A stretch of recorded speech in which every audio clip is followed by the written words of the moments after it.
This is Miss B Reads to You, where I read from a selection of the classics. Feel free to comment below with suggestions for future reading. Don't forget to like, comment, and subscribe in order to hear more. Chapter 20. Mr. Collins was not left long to the silent contemplation of his successful love, for Mrs. Bennet, having dawdled about in the vestibule to watch for the end of the conference, no sooner saw Elizabeth open the door and with quick step pass her toward the staircase than she entered the breakfast-room and congratulated both him and herself in warm terms on the happy prospect of their nearer connections.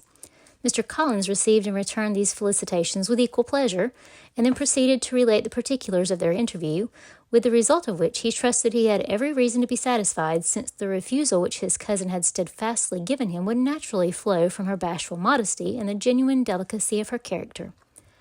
This information, however, startled Mrs. Bennet. She would have been glad to be equally satisfied that her daughter had meant to encourage him by protesting against his proposals, but she dared not believe it, and could not help saying so. "But depend upon it, Mr. Collins," she added, "that Lizzie shall be brought to reason. I will speak to her about it myself directly. She is a very headstrong, foolish girl, and does not know her own interest, but I will make her know it." "Pardon me for interrupting you, madam," cried Mr. Collins, "but if she is really headstrong and foolish, I know not whether she would altogether be a very desirable wife to a man in my situation, who naturally looks for happiness in the marriage state. If therefore she actually persists in rejecting my suit, perhaps it were better not to force her into accepting me, because if liable to such defects of temper, she would not contribute to my felicity much." "Sir, you quite misunderstand me," said Mrs. Bennet, alarmed. "Lizzie is only headstrong in such matters as these. In everything else she is as good-natured a girl as ever lived. I will go directly to Mr. Bennet, and we shall very soon settle it with her, I am sure." She would not give him time to reply, but hurrying instantly to her husband, called out as she entered the library, "Oh, Mr. Bennet, you are wanted immediately. We are all up in an uproar. You must come and make Lizzie marry Mr. Collins, for she vows she will not have him, and if you do not make haste, he will change his mind and not have her." Mr. Bennet raised his eyes from his book as she entered, and fixed them on her face with a calm unconcern which was not in the least altered by her communication. "I have not the pleasure of understanding you," said he, when she had finished her speech. "Of what are you talking?" "Of Mr. Collins and Lizzie. Lizzie declares she will not have Mr. Collins, and Mr. Collins begins to say that he will not have Lizzie." "And what am I to do on the occasion? It seems a hopeless business." "Speak to Lizzie about it yourself. Tell her that you insist upon her marrying him." "Let her be called down. She shall hear my opinion." Mrs. Bennet rang the bell, and Miss Elizabeth was summoned to the library. "Come here, child," cried her father as she appeared. "I have sent for you on an affair of importance. I understand that Mr. Collins has made you an offer of marriage. Is it true?" Elizabeth replied that it was. "Very well, and this offer of marriage you have refused?" "I have, sir." "Very well. We now come to the point. Your mother insists upon your accepting it. Is it not so, Mrs. Bennet?" "Yes, or I will never see her again." "An unhappy alternative is before you, Elizabeth. From this day, you must be a stranger to one of your parents. Your mother will never see you again if you do not marry Mr. Collins, and I will never see you again if you do." Elizabeth could not help but smile at such a conclusion of such a beginning, but Mrs. Bennet, who had persuaded herself that her husband regarded the affair as she wished, was excessively disappointed. "What do you mean, Mr. Bennet, by talking in this way? You promised me to insist upon her marrying him." "My dear," replied her husband, "I have two small favors to request. First, that you will allow me the free use of my understanding on the present occasion, and secondly, of my room. I shall be glad to have the library to myself as soon as may be." Not yet, however, in spite of her disappointment in her husband, did Mrs. Bennet give up the point. She talked to Elizabeth again and again, coaxed and threatened her by turns. She endeavored to secure Jane in her interest, but Jane, with all possible mildness, declined interfering, and Elizabeth, sometimes with real earnestness and sometimes with playful gaiety, replied to her attacks. Though her manner varied, however, her determination never did. Mr. Collins, meanwhile, was meditating in solitude on what had passed. He thought too well of himself to comprehend on what motive his cousin could have refusing him, and though his pride was hurt, he suffered in no other way. His regard for her was quite imaginary, and the possibility of her deserving her mother's reproach prevented his feeling any regret. While the family were in this confusion, Charlotte Lucas came to spend the day with them.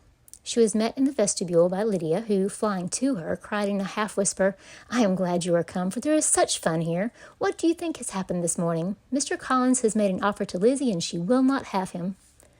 Charlotte hardly had time to answer before they were joined by Kitty, who came to tell the same news, and no sooner had they entered the breakfast room, where Mrs. Bennet was alone, than she likewise began on the subject, calling on Miss Lucas for her compassion, and entreating her to persuade her friend Lizzie to comply with the wishes of all her family.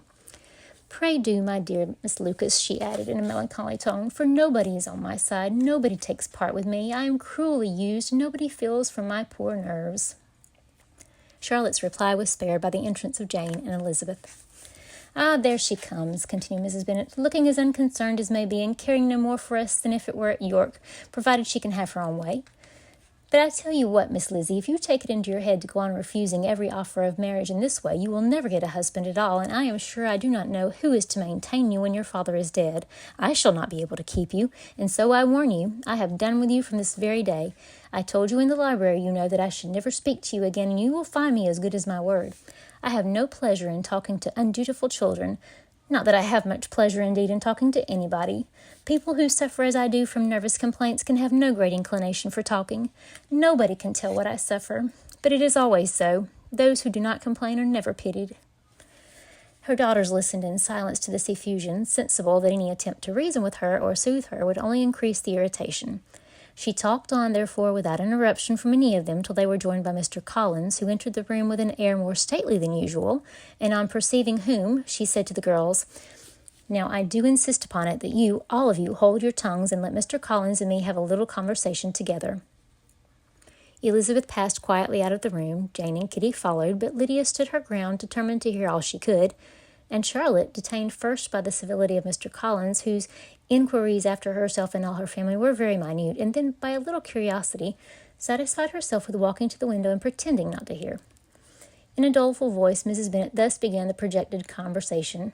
"Oh, Mr. Collins." "My dear madam," replied he, "let us be forever silent on this point. Far be it from me," he presently continued in a voice that marked his displeasure, "to resent the behavior of your daughter. Resignation to inevitable evils is the duty of us all, the peculiar duty of a young man who has been so fortunate as I have been in early preferment, and I trust I am resigned. Perhaps not the less so from feeling a doubt of my positive happiness had my fair cousin honored me with her hand, for I have often observed that resignation is never so perfect as when the blessing denied begins to lose somewhat of its value in our estimation. You will not, I hope, consider me as showing any disrespect to your family, my dear madam, by thus withdrawing my pretensions to your daughter's favour without having paid yourself and Mr. Bennet the compliment of requesting you to interpose your authority on my behalf. My conduct may, I fear, be objectionable in having accepted my dismission from your daughter's lips instead of your own, but we are all liable to error. I have certainly meant well through the whole affair. My object has been to secure an amiable companion for myself with due consideration for the advantage of all your family, and if my manner has been at all reprehensible, I here beg leave to apologize."